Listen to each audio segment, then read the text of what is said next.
In July, 199 Summerlin sellers sold their homes without ever reducing the asking price. Those homes went under contract in a median of just 26 days. Now, another 56 sellers needed at least one price reduction, and those homes took about a median of 81 days to sell. So same month, same Summerlin market, but very different results. And what makes that more interesting is that this happened during a pretty solid month for Summerlin. Sales were up almost 21% from last July, prices were slightly higher, and inventory actually edged down just a little bit. So let's look at what happened in the Summerlin housing market, and then we'll come back to why those two groups of sellers had such different outcomes. Now, based on MLS data, which primarily covers resale homes, not necessarily new construction, Summerlin had 467 new listings come on the market in July. That's down about 2.1% from a year ago. And at the same time, there were 255 closed sales, which is up about 21% from July a year ago. The median sale price was $637,800. That's up 2% from last July. And the average sales price was $998,400, up 3.5%. That's almost $1 million average sales price in Summerlin now. Now, homes that sold took a median of 32 days to go under contract, essentially unchanged from last July. That's about what it was a year ago. And as of August 12th, there were about 1,025 homes actively listed in Summerlin, and those active listings had been on the market for a median of about 50 days. Now, if you take those 1,024, 1,025 active listings and divide them by July's 255 closings, you get roughly 4 months of supply. That's not a distressed market, and it's not an overheated seller's market. It's much closer to a balanced market. But here's something interesting. With 467 new listings in July and only 255 sales, you'd expect the inventory to still be climbing, but it isn't. In the second week of July, I counted about 1,042 active listings in Summerlin. Mid-August, there were 1,024. So despite all those new listings coming on, inventory actually edged down slightly for the month. Now, how's that possible? Well, in July, 252 Summerlin listings expired, were withdrawn, or otherwise came off the market without selling. That's almost exactly as many homes leaving the market unsold as the 255 that actually closed. Now, if we dig deeper into those 252 properties that left the market unsold in July, about half have since returned to the market. But 121 of them, or about 48%, still haven't come back to the market. And the ones that haven't returned to active status spent a median of 88 days on the market before getting pulled.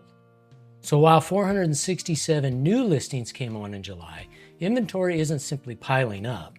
Some people are selling, some are getting relisted, and a meaningful number of sellers are simply stepping out of the market, at least for now, maybe out of frustration because 90 days or 88 days on market is longer than they expected for their home to sell. There's a lot of people out right now that are just testing the market to see if they can get the price they want.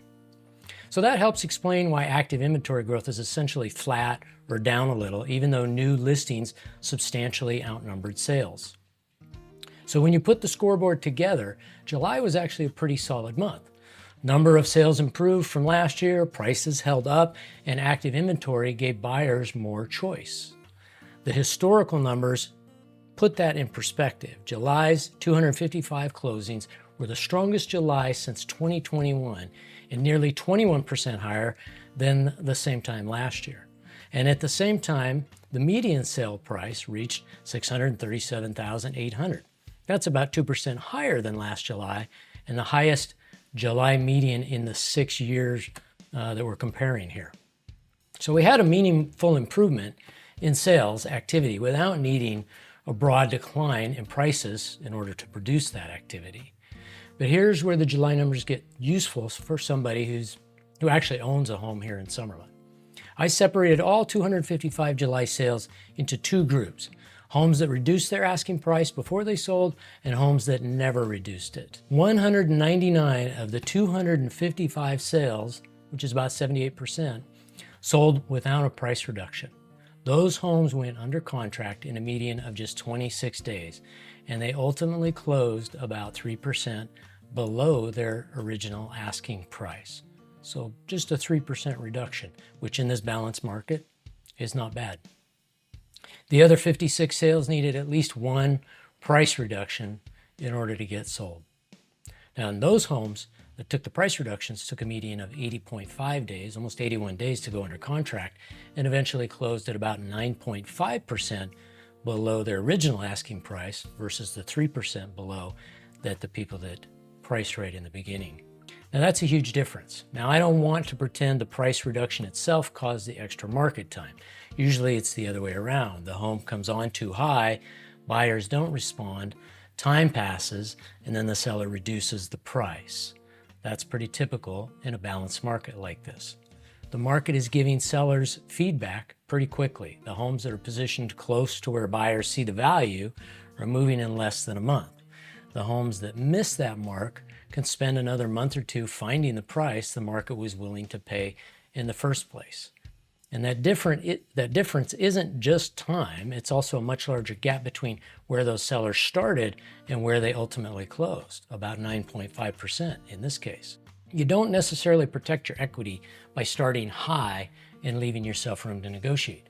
Sometimes you just give the market more time to negotiate against you. And buyers are negotiating in other ways too.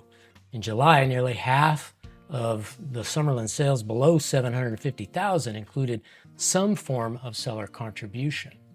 We don't know the dollar amounts of those contributions because the MLS only tells us whether a contribution was made or not, but it shows that even with sales improving and prices holding up, buyers are still getting concessions in a meaningful number of transactions. Now, this isn't a market where sellers have to give everything away. You can still do very well with your sell if you have a good strategy. But it's also not a market where you can assume that every buyer is going to accept your price and your terms without some negotiation. This is a market where you have to be more strategic. And if you've been thinking about making a move in Summerlin and you'd like a no obligation opinion on your situation, there's a link in the description to book a 15-minute call with me. There's no pressure, just clarity on your situation. So let's look at how this played out across Summerlin North, Summerlin South, and Summerlin West, because the three areas don't move exactly the same way. Summerlin North had 107 sales, up from 98 the previous July, while the median sales price fell from $532,000 to $475,000. Summerlin South had 65 sales, about the same as last year's 61, but its median jumped from $775 to $950. And Summerlin West had 82 closings, which is up substantially from 51 last year, while its median slipped from $790 to $722. But we have to be cautious with Summerlin West because there's a lot of new construction going over there. Some of those sales are making it into the MLS, some aren't, but it is showing an increased activity there. And we have to be careful with the 23% increase in Summerlin South. It doesn't mean the typical home there appreciated 23% in a year. It just means the mix of homes that sold this July was more expensive than the mix that sold last July. And that's an important distinction when you're using median prices to judge what an individual home is worth. And some of that could be driven by the development of Ascension over the last couple of years. That's a very high price neighborhood that could lift the median and certainly the average. So the mix becomes pretty obvious when you look at price ranges. In Summerlin North, 85% of July sales were below $750. In Summerlin South, only 40% were below $750, while more than a third sold for $1.5 million or more. So comparing those regional median prices as though they were comparing similar homes is a little misleading. Every area is a little bit different, and there's a big diversity in Summerlin when it comes to home styles and certainly prices. And new construction matters to resale sellers because those builders are competing with the same buyers. A buyer looking at a resale home in Summerlin West may also be comparing it with a brand new home, and you've got builder incentives, rate buy-downs, closing cost assistance, and the ability to choose finishes. So if you're a resale home in Summerlin West, you got to sharpen your pencil. So the MLS gives us a very good picture of the resale market in Summerlin West. It just doesn't give us the entire housing market there. And that's an important distinction when we're doing market reports like this. In the same month, in the same master plan community, you had homes closing anywhere from 250,000 to 25 million. That's a pretty good illustration of just how diverse the housing stock in Summerlin really is. And the Trails Village is kind of a standout this month. It's a good example of why these regional medians need some context. Summerlin North's overall median fell in July, but the Trails had 11 closings and an average sales price of $884,500, which is a new July record for that village. Price per square foot in the Trails also set a July record of $316. So falling median for Summerlin North doesn't mean every neighborhood inside Summerlin North lost ground. The regional number and what's happening in an individual village can tell very different stories, which is another reason broad market statistics only take you so far when you're trying to value a specific home. So here's what I take away from July with all that being said. Summerlin is behaving like a market that's healthy. Number of sales were up slightly, prices were modestly higher, and July had the strongest sales volume we've seen for that month in 2021. But sellers don't have unlimited pricing power. The biggest divide in July wasn't between Summerlin North, South, and West. It was between homes that found the market quickly and homes that spent nearly 3 months adjusting to it. Now, if you're selling, that's the number I'd pay attention to. The goal isn't to guess the highest price you might possibly get. It's to put the home on the market at a price that creates enough buyer interest to actually discover what it's worth. Because remember, a house is worth what a ready, willing, and able buyer is willing to pay for it. Now, if you're thinking of selling and want to know what's going on in your neighborhood, there's a link below to book a 15 minutes with me. If you're still gathering information and not ready to talk, take the free home selling readiness assessment right below it. There's no pressure either way. Just pick whichever fits where you're at in your situation. I'll be back next month with the August numbers, and we'll see whether this increase in Summerlin sales carries into the end of summer or whether things level off. Thanks for watching. I'm Justin. I'll see you in the next one.